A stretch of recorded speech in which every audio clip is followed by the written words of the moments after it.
All right, hey, good afternoon and welcome to our panel on improving cybersecurity for space operations. I'm Charleen Laughlin, the Deputy Chief of Space Operations for Cyber and Data for the United States Space Force. And I'm really honored to moderate this panel at a discussion at a time when space is no longer just a strategic frontier. It's an operational domain where cyber threats are real, persistent, and rapidly evolving. As missions migrate from terrestrial networks to orbital platforms, we face a new set of challenges: contested environments, limited bandwidth, autonomous systems, and the need for resilient architectures that can defend themselves in real time. Cybersecurity in space isn't just about protecting data, although that's very important. It's about preserving mission assurance and strategic advantage. Today we'll hear from industry leaders who are shaping the future of cyber defense in space, and we'll explore how technology, policy, and partnerships must evolve to secure this domain. I'm really thrilled to be joined by the panelists, who I'm going to introduce very briefly. We had this pre-meeting a few minutes ago where we trauma bonded over things like the risk management framework and EMAS and CMMC, and we almost didn't even make it out of the room. So I have no hope that we're going to make it through all of the questions that we talked about in advance. But two, I know that you're in for a really exciting discussion today. So I've got with me Ron Bushar, the Managing Director and CISO at Google Public Sector, Chris Cleary, Vice President, Global Cyber Practice at ManTech, Alice Fakir, a Senior Partner and Vice President at IBM, and then Brad Pyburn, Managing Director at Deloitte. All right, so we're just going to go ahead and jump in. Cybersecurity is often discussed alongside concepts like cyber survivability, resiliency, and mission assurance, but these terms mean different things depending on your perspective and your role, whether you're working in acquisition, in policy, or in operations. So I'd like to start off by having each of you briefly introduce yourself, 30 seconds or less, and your role, and share your thoughts on the definition of cybersecurity and how you distinguish it from related ideas like resilience and survivability. We'll start with you, Ron. Easy assignment, thanks, Shar. Thanks everyone for being here. In my role at Google, well, before I get to that, so former Air Force information operations officer way back in the day, so cyber operations, red teaming. A lot of my training and really career has been focused on thinking like an adversary, thinking like a threat actor, and what motivation, intent, and capabilities are targeting our systems. So a lot of the way I come at problems is from a mission assurance perspective. So what is it going to take to defeat those adversaries, or at least deny or degrade their capabilities while we're trying to accomplish the mission? At Google, I came from a Mandiant background, which was all about responding to threats, right? We would be on the front lines every time a company or an organization or an agency was hacked, and we would do the forensics. We would do the CSI, right? What happened, who did it, how they do it, but we weren't there actually preventing much, if I'm being honest with you. Now in my role at Google, the mindset has shifted. It's much more of a global platform protection perspective. We can't afford to be on the back foot. If we're running 30% of the world's internet traffic and we're serving up billions of users a day on our platforms, right? And we're protecting and enabling critical defense missions, national security missions for this country, we really can't afford to be kind of back-footed and responsive. That's always going to be in your playbook, but we really think proactively now about maybe it's from our conversation a little bit of a loaded term, but risk management, but also, outside of the compliance framework, what does it take to operate really scalable systems with automation? And of course, I'll be the first to introduce AI as the buzzword here. That is a pathway that we've been doing for a long time, or a mechanism to really scale out capabilities from a security perspective. And I'm sure we'll get into some of that as well. So my name is Chris Cleary. I'm the Vice President of Global Cyber Practice at ManTech. Also Navy, so I feel a little out of my element. Retired information warfare officer, prior enlisted at sometimes Naval Academy was in there a little bit as well. I went on to become the principal cyber advisor for the Department of the Navy, where Wanda kept me out of a lot of trouble because she knew how the Pentagon worked and I didn't. So I owe a lot of credit to the Air Force for keeping me straight. And I see Wedge in there as well, who taught me how to not run with scissors a little bit as well, as an Air Force guy. So there's a lot of mentorship in this room helping me do that job. I love the question because this is what we were talking about just a few minutes ago. We should have just recorded that conversation and pressed play in here. cybersecurity versus resiliency versus survivability. I think one of the more interesting things is when you bring that word survivability into the equation. We saw the demo of the F-15. The F-15 is not built to be resilient; it's built to be survivable. Chaff launchers, electronic warfare gear. It's all about that plane surviving an engagement with sophisticated, well-resourced, dedicated adversaries that have their own ways to try and knock that thing out of the air. So when you introduced information systems into all this, cyber, however you choose to define it, which we could probably argue that word just here alone, how do you begin to introduce things like survivability into cyber systems? Because there's a cost associated with that. And we were using, I'll say it again, for those of you who have little kids that have to stand in front of the school bus to get on, and you need a raincoat, you're gonna go to Target, and you're gonna buy them the $12 raincoat. If you're gonna go climb, Mount Everest, you're not going to Target to buy a raincoat, or you're gonna buy an Arc'teryx, $6,000 jacket, because that jacket might keep you alive at the end of the day. They'll both keep you dry in the rain, but one is certainly more resilient and survivable based on the conditions and the environment you're going to put into it. And I think this is the debate that goes back and forth with government and industry, is if you want an information system that is built to be survivable, well, there's a cost associated with that. There's development costs. There's, again, nobody probably blinks an eyelash to talk about the chaff launchers and the Joint Strike Fighter. And nobody's gonna say, well, do we really need those? No, that's a cost that goes into that platform. What are those things that are required in information systems and future cyber systems to make them be survivable against well-resourced, dedicated, sophisticated adversaries? Thank you. I'm going to reintroduce myself, Alice Fakir. I lead cybersecurity services at IBM Federal. And as Char mentioned, we were having this conversation earlier about earlier days in our career and how has cybersecurity evolved from the perspective of what she mentioned, different operational policy, et cetera, perspectives. I started out my career early on in systems development. And in the early days of the Gulf War, we were starting to see more significant evidence of adversaries having intelligence about where specific supplies were being dropped. And what we found was that the logistics systems were being penetrated and hacked. And I started out my career in enterprise cybersecurity. And so one of the things that we learned very early on was understanding when a enterprise IT system turns into a mission system, right? To support these long-term wars where we're trying to provide supplies, communications, and support the mission. And I think what's interesting about the colleagues that I have that are on the panel here today is that everyone's going to give you a different perspective about why cybersecurity is important and where it's important within the mission space. But, and I can't wait to get to those conversations, so I'll end here. Hey, good afternoon. This is Brad Pyburn. Really happy to be on stage with these amazing leaders, and it feels really good to be back at AFA after retiring last year. I see some familiar faces in the audience, so look forward to connecting. Retired as Chief of Staff of U.S. Cyber Command last summer, and before that I was DCOM at 16th Air Force Staff Cyber. I won't go through my whole litany, but that gives you a sense of kind of where my mind is. Really proud to be a managing director at Deloitte, working of all things cyber, working with the Air Force, the Space Force, and U.S. Cyber Command to really try to help us move forward together in an ecosystem.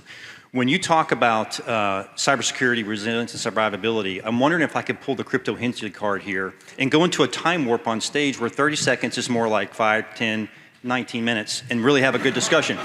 I'm kidding, crypto.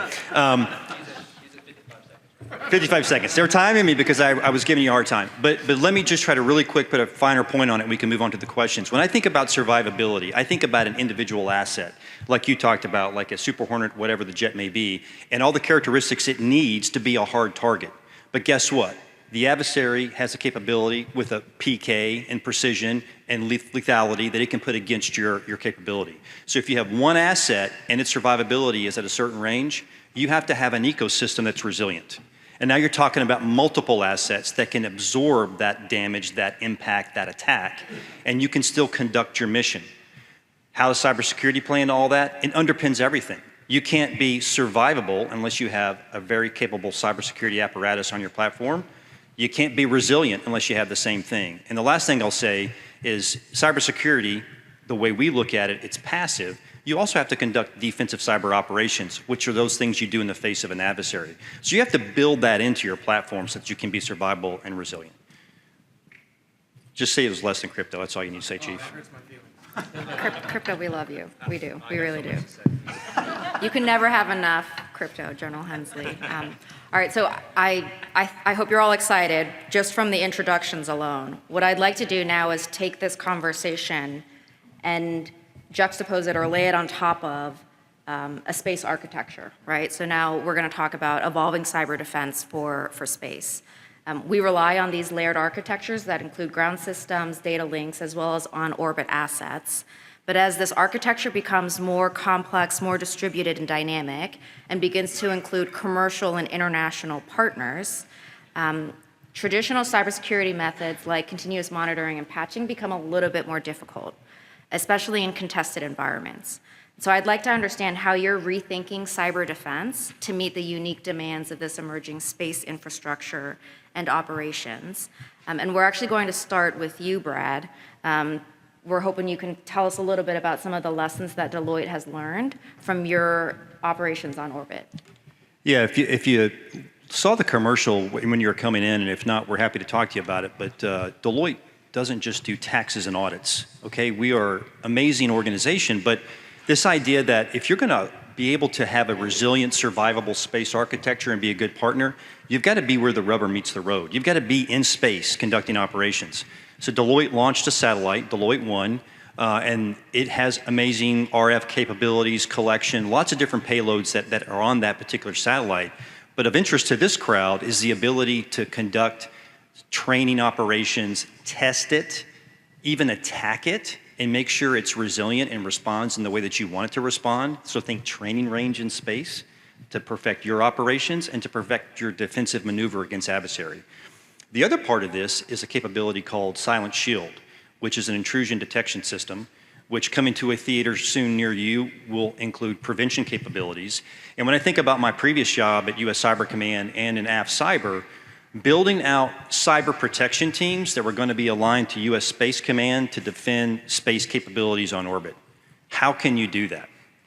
Well, now you have a way through some lightweight tech and an out-of-band capability to do exactly that. So you think about operators defending assets on the ground through that connection in space. So that's one way we're thinking about it. And over the next 18 months, Deloitte's going to put up 8 more satellites. But again, it's thinking about it from you've got to be able to respond and act in the presence of adversaries in the domain of warfare you're going to operate in a way that's powerful. And you've got to have partnerships. There's a whole ecosystem that we're connecting to, non-traditional partners that bring unique capabilities to bear. And so I think this is something we're excited about exploring more with the department. I think later in this discussion, we'll talk about innovation and those kind of touch points. But I'd be remiss, I would like to point to this young man right here, Ryan Roberts in the front row, the vision and the brainchild behind this. And if you think about everything it took to launch a satellite, I mean, he's got great stories. But so we're learning with our partners what it means to put a constellation in orbit, make it resilient, make it survivable, and be able to have that out-of-band defensive capability. That's awesome. Thank you. Now we're going to pivot to something a little bit more terrestrial. Ron, I'm hoping that you can talk a little bit about the lessons that we've learned from either operating or watching others operate in a contested environment.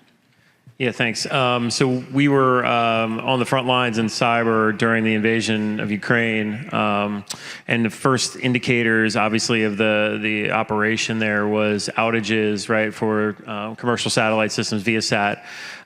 Turns out when we investigated the root cause of and kind of the walk back the methodology, the GRU had been in the main modem systems, the way that firmware was deployed to systems on Viasat systems for about 6 to 8 months prior to the invasion. So it was more of a tactical exercise on their part in preparation for combat operations. But what you can learn from that is, you could have taken a much more sophisticated approach of maybe trying to actually get onto space vehicles and cutting edge sort of attacks in space, but it wasn't necessary, right? They accomplished a tactical mission objective, taking out civilian communications right in the country. And by the way, it's very accurate, right? So they were able to target very specifically just the modems and just the downlinks in the country, nowhere else. Viasat was operating in Europe at the time, right?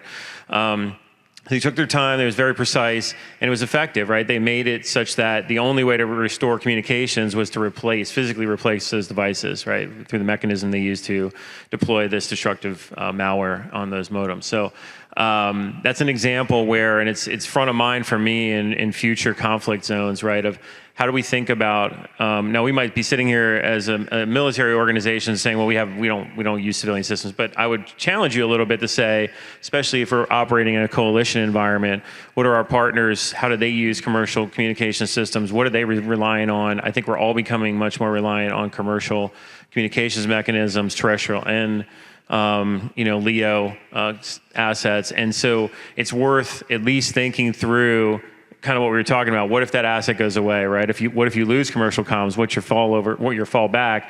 And then what's your degradation, right? Maybe you've got really high bandwidth on terrestrial systems. We war game this all the time at Google because we can't use space assets candidly because of the bandwidth we need, right, to push YouTube cat videos around the world, amongst other things. And so, but because of the scale, the planet scale of our infrastructure, we lay our own fiber all over the world, right? And we've been thinking very carefully about where do we need to build resiliency into key fiber links on the Pacific side, Atlantic side, across Europe. Specifically because it's fairly easy, right, either from an OT perspective or frankly just a physical attack to disrupt those fiber links. And so how do you think about making it more resilient and failover? But you have to also play this out, right? What if you lose them all? Okay, what is your failback communications plan? So one of the things that I think is interesting to think about in the context of cyber and all of this is we know the key assets in both, I would say, commercial and national security that are going to be targeted in the run-up to or the preparation for a physical conflict. And the more you have assets and visibility for indicators and warning in those systems, it can give you really, really good information and intelligence about adversary intent, right, and timing and where they're targeting. So we're really pushing this concept of instrument everywhere, or as much as you can across critical infrastructure. This is obviously one of those sectors that is really important to instrument across, again, coalition, partner nation, right? And to get an understanding of where not the obvious, I'd say more obvious intelligence collection capabilities are happening, but where those implants, those more subtle pre-positioning and implant activities are happening in the run-up to or preparation for disruption. Yeah, no, that's awesome. And then, you were talking about really resilience and building that into your comms. So, Chris, I want to go over to you to wrap up, particularly drawing on your time as the Navy's principal cyber advisor with oversight and responsibility to secure these massively distributed naval architectures. What are some things that we should learn as we're looking to apply those ideas to space now? So, yeah. So when the PCAs all came into existence, other than trying to be smothered by a pillow, so year one of PCA world was just try to survive, which is where Wanda and I became very tight friends. Well, what also happened is you found little lanes in the road that nobody was really doing a lot with, and critical infrastructure became one of these. Hey, nobody was doing anything with it. The secretary said, Chris, just go find something to go do. So I started going down really deep this critical infrastructure path, and there I became really good friends with John Garscott, OSD, and Daryl Hagley with the Air Force. One of the things I found in the Air Force that I always really liked was the Crocs and the Crows office. I was trying to get the Navy to just rip the cover page off of both of those offices and create something very similar in the Navy.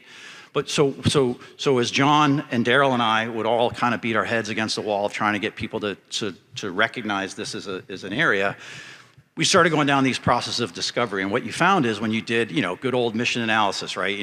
Center of gravity analysis, critical capabilities, critical requirements, critical vulnerabilities associated with those.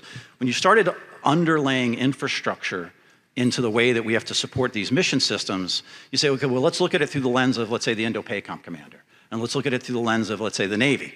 Okay, well, when I started looking at that commander, that mission, there were certain areas that became more important than others. Guam, Hawaii, Naval Observatory, Norfolk. When you looked at what made those facilities what they were, you started then mapping them to mission-critical facility-related control systems. There was a finite number that mapped to TCAs and DCAs. And you could kind of begin to get your hand around this problem because you weren't trying to boil the ocean. You really could do some mission analysis and say, this control system for power on this base is going to keep that mushroom doing what it's doing, right? And there was a finite amount of money, and there was a finite amount, you could say, I don't need $1 gajillion, I need this much. So then what John was really successful at doing at A&S was the strategic cybersecurity program, if those of you may not be familiar with it. And what John at the OSD level got really good at is looking at, certain weapon systems and certain infrastructure that was dependent on each other, and how could you then cross these two over? And I think the story of it was when there were people that could kind of be given a lot of rope, right? And I guess one of the jokes would be out of this is when the Secretary of the Navy said, write a strategy, that's Pentagon terms for get out of my office for 6 months, right? And I call it the tennis ball that he just threw down in the E-ring in the Pentagon and be like, go chase this, leave me alone for 6 months. And when you came back 6 months later, the joke was, I didn't come back with the tennis ball, I came back with this severed foot. And they're like, well, where'd you find that? Well, the tennis ball bounced down into this room that nobody's been in 100 years. And when you opened this room up, oh my God, look at the things you found in here. And I think that was one of the fun things that of kind of being unconstrained to run sort of fast and loose in the department, you found some really interesting things over a period of time. Now, how you tried to then get people who were the mission owners or the people, the resource sponsors or the requirement owners to then prioritize these, this is, I think, where the problem sits right now. But again, I tip my hat to the Air Force in particular for the Crocs office, for what Daryl Hagley's doing. He doesn't get I'm going to pitch Daryl Hagley. You got to give that guy a little bit more support and effort because he's doing some amazing things to ensure that the Air Force is going to be able to do a lot of its mission set moving forward. So go Daryl. I don't even think he's here. Yeah, he's not. So Daryl's not here. He should be. He was here yesterday. Yeah, he was. No, I really appreciate that. I think all of those insights, right, across that increasingly dynamic architecture. I want to step it up a little bit now, and I want to throw in autonomy and AI. Ron, you mentioned this as a buzzword, so we're circling back to that.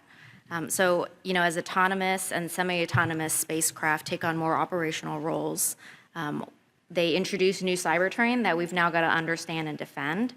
And so, Alice, we're going to start with you on this. How do autonomy and advances in AI change the way that we should be thinking about securing and enabling cyber defense in space? Yeah, this is a hot topic, obviously, because we're all experimenting with AI. We're trying to bring it into the enterprise. Our adversaries are already using it. It's a democratized capability, so accessibility of it is everywhere. And the biggest challenge that we face is twofold. First, how do we make sure that the AI we're using and introducing into our enterprise environments is secure and doesn't create additional problems? It's very easy to allow the large language models to get poisoned by bad data or misuse by an insider. But how are we recognizing when it's being used to attack us? So one of the things I want to harken back to something that my panel member up here mentioned, Ron, was around the Ukraine war and how they were able to track and understand TTPs in this space. It is very important to recognize the value of threat intelligence when you're looking at a mission operations space. I mean, I'm talking to the right audience here who understands this. But I think in the enterprise IT space, where we're supporting through mission systems and the application layers that support all of these ground-to-air transportation systems and communication systems, that sometimes those things get lost. And there was a very robust conversation about how burdensome the risk management framework has come to be. And we're adding this layer of secure by design, and we're adding this layer of CMMC and all of these different requirements that seem to be very temporal, right? It's a state and time on these things. And we recognize that AI doesn't have that state and time. AI is evolving. Our attack vectors are continuously evolving. And one of the things that we noticed, even within IBM, we're both a technology company and a services company. We recognize how to bring the right technologies and build them to bring them into the mission. We in the early days of the Ukraine war also, we support a threat intelligence platform. It's mostly used in the commercial space. It's used in 40 different countries. We have 2,500 different cybersecurity analysts that engage with our security platform. And we also saw the campaigns happening and provided some early warning signs to Department of Homeland Security, the JCDC, as well as our European intel counterparts. The challenge became, how do we stop these things from being such a disruptor to our mission? And so when we start talking about AI, the importance of using it, I cannot stress enough the criticality of understanding and learning how to use AI and bring it into your domain. Our cyber operators are undermanned and understaffed.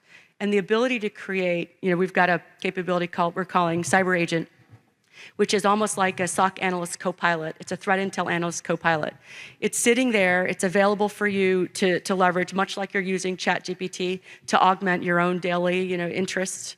It's something that is focused in being able to quickly understand a TTP and map it to the MITRE ATT&CK framework, and then figure out how do I defend or how do I recover if you're recognizing there's something that happens within that incident. We have to move at the speed of AI because it's taking shape at a capacity and a velocity that we are not personally, well equipped. This is my personal opinion, well equipped to provide. As certainly there are pockets in industry that do that. The next capability I want to talk about is in the post-quantum cryptography space and encryption. When we look at these mission systems that both of my colleagues here have talked about, excuse me, supporting the criticality of something during a mission or during wartime, how do we make sure that communications are not being intercepted? It's not just a harvest now, decrypt later fear that someone's going to give access to our secrets. That's very real. But when the era of quantum computing comes into play, it's going to be able to decrypt synonymously, like near real time, when during these mission comms. And so if we don't have the ability to become crypto agile in support of these mission systems, land, air, sea, we're going to be challenged by our ability to execute against the mission. There are issues like compression standards and microchips that need to be manufactured that can handle this scale at a light weight with relative stability, right, durability during these missions. We need to make sure that we're building towards those things. And so we look at our national security landscape. It's such an imperative in my mind that we all take the need for AI and post-quantum cryptography forward. These encryption standards are important. We need to start understanding how they play into our mission space, because it could be a really bad day when something gets flipped and there's a mission and things haven't been tested because of the interconnectedness of all of these different systems. So I'll pause there. Yeah, thank you so much, Alice. Thank you so much, Alice. I think crypto modernization is another topic that we'll have to add to the support group that we created before this panel. Brad, I'm going to go to you to finish up with a bonus question. If you had to choose between more automation or more human oversight in space cyber defense, where would you place the balance and why? Well, we just had a really great explanation for why automation and AI is really important. When you think about the speed, the scale, we've talked about that this week of our adversaries, and our adversaries are many, right? Whether it's a nation state, it's a criminal enterprise, it's Bill and Ted in their basement, with a candy bar. It's democratized, right? And they're using AI already, and the scale, scope, pervasiveness of these attacks are coming at us from every angle. So we have to be better than that. When I say we, I'm talking about the department, the nation, the defense industrial base, the great people on stage right now. We have to work together carefully to make sure that we're ahead of that threat and we can meet the demand of our national security. So I would say, I would caution us to think about ever going completely away from human interaction. I think about it like an F-35 with CCAs. And you're always going to have wingmen. You mentioned the capability that you guys have developed. I think about it in that respect. You ought to have AI capability, agentic warfare. I don't know if that's a thing. But this idea that you have all these great capabilities arrayed across your ecosystem to make you more capable, more defensive. But we're always going to need humans on the loop, not in the loop. And I think that's the differentiation. The AI will make really great decisions and recommendations, but we're always going to need a human in control. I think that's the piece. So I would say certainly more automation where it makes sense, especially when you think about space capabilities, ground segments, uplinks, downlinks, space architectures, crosslinks, all these different things that you have to think about. Defenders have to be perfect everywhere. The offensive team only has to get it right once.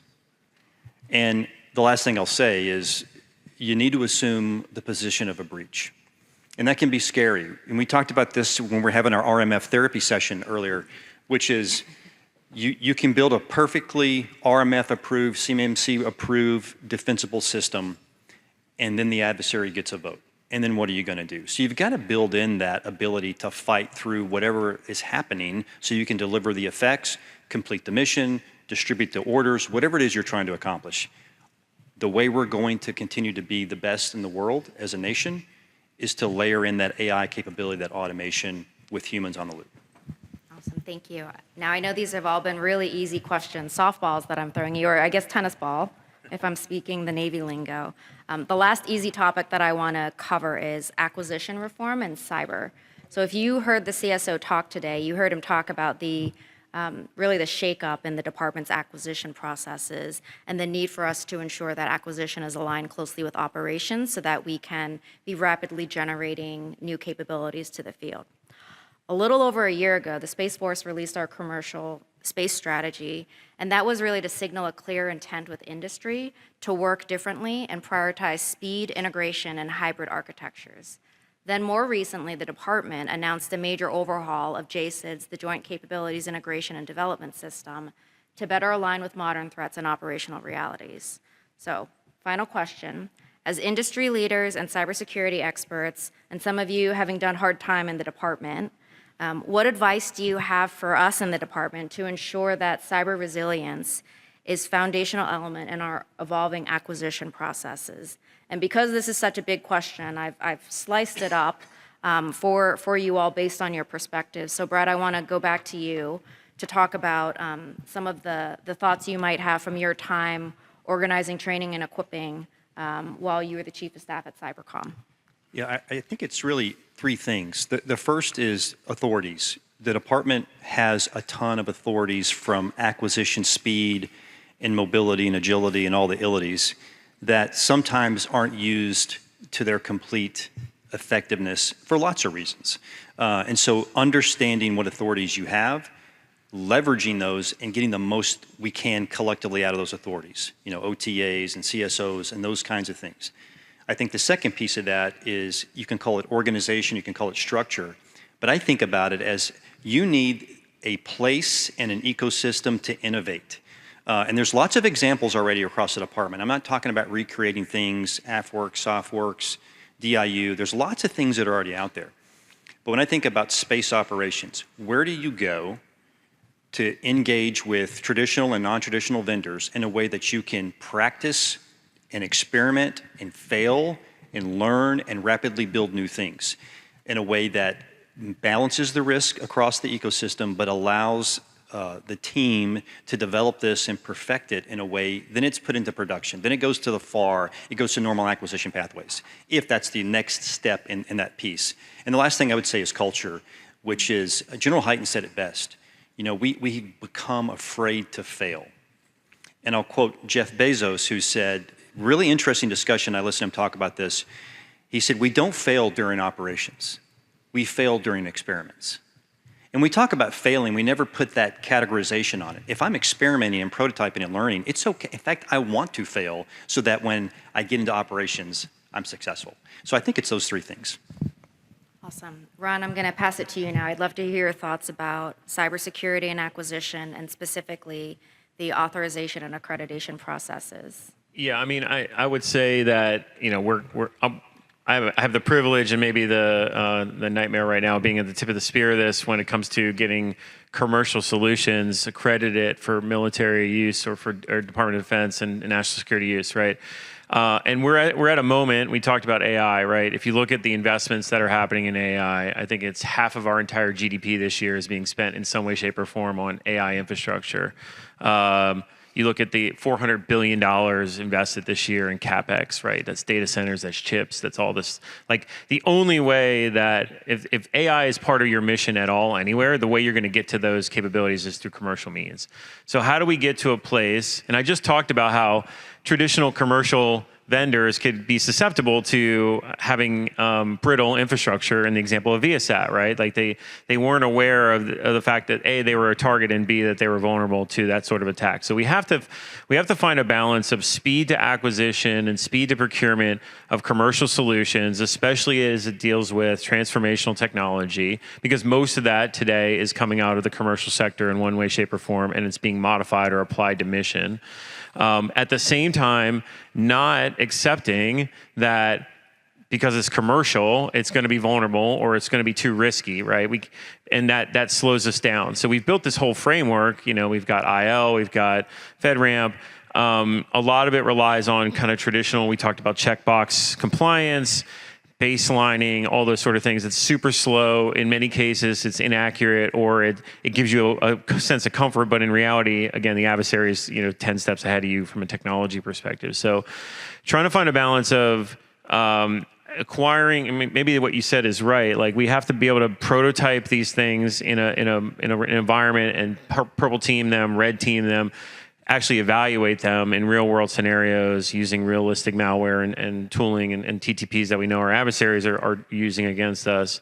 And then have this mindset that different missions probably require different levels of assurance, right? Like, if it's a coalition, environment and it's only stood up for a short period of time and you need to move lots of data around and you want to put AI at the edge, maybe you can live with a little bit more risk in that system. It doesn't need the full resiliency that we would put into a weapons platform type of thing, right? Versus enduring strategic assets and where we want to spend much more time and effort and careful consideration in the way we acquire those systems. So I just think flexibility, I mean, I'm going to go back to my Air Force days. One of the key tenets of air power is flexibility. We've got to figure out how to incorporate flexibility in the way we acquire new capabilities and technology and apply them to mission in a smart way. Chris, you mentioned strategic cybersecurity program earlier, right? And I know we're getting down to the last couple of minutes, but one of our findings with respect to the SCP was that a lot of the legacy systems we were assessing were built before we had cybersecurity requirements. So any parting thoughts on the requirements process itself, and in particular requirements creep? Yeah, and again, this is one where I'll channel John Garska again, who actually gives a really good talk when he talks about space systems, something that went up 20 years ago, where this wasn't a threat vector at the time.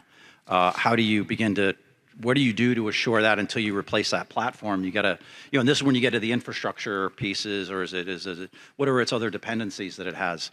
But I think moving forward, I mean, it's sort of intelligent design and force design. One of the things I think we saw in the Navy, or probably all the services struggle with this, is something new comes into the space, and a couple of years ago, it was you'd bolt on cyber afterwards. At least now, as new programs, I'll use the Constellation class frigate as an example for the Navy. As that was going through its design phase, they were trying to do cybersecurity, and survivability and resiliency up front, as opposed to say we have to go, this is all a back cost that we're going to do afterwards. But what you found is in the organization, there really wasn't that one belly button you could go after to say this organization, this entity is overall, the intelligent design of this whole platform to include cyber survivability was at the table all the time.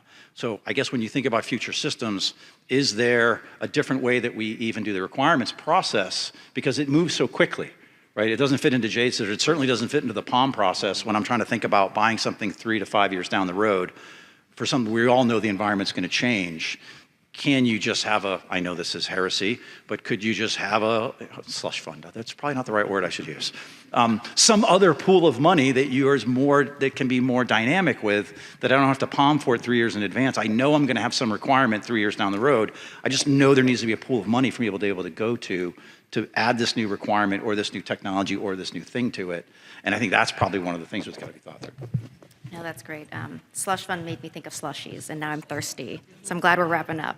Alice, we're going to finish with you. We were talking before the panel about how, of all of the folks on stage, you're the one who hasn't actually done time in government, but your entire career, you've kind of orbited us and judged us, I'm sure. So what advice would you have for us as we are looking at rethinking our acquisition process? Yeah, I would say thank you for that. I kind of feel like I'm getting caught leaving the Pentagon at like midnight, but with these lights glaring. I would say don't be afraid to ask industry to meet you where you are, right? I know that's an overused term, but there's a lot of investment we make that you never hear about it because there's not an opportunity to have the dialogue. I mean, most of us are here ready, willing to receive your phone calls, ask us for time to solve a hard problem. We're willing to go at it with you. I don't think that on the government side, they recognize the power of this collective thinking that we can bring together. I mean, and there's no contract required, there's no cost of it other than your time. But we're here for you. All right. Well, I think that's a wrap. I really appreciate everybody being here, and in particular, I very much appreciate the insights of our panel members. If we could just give them a round of applause.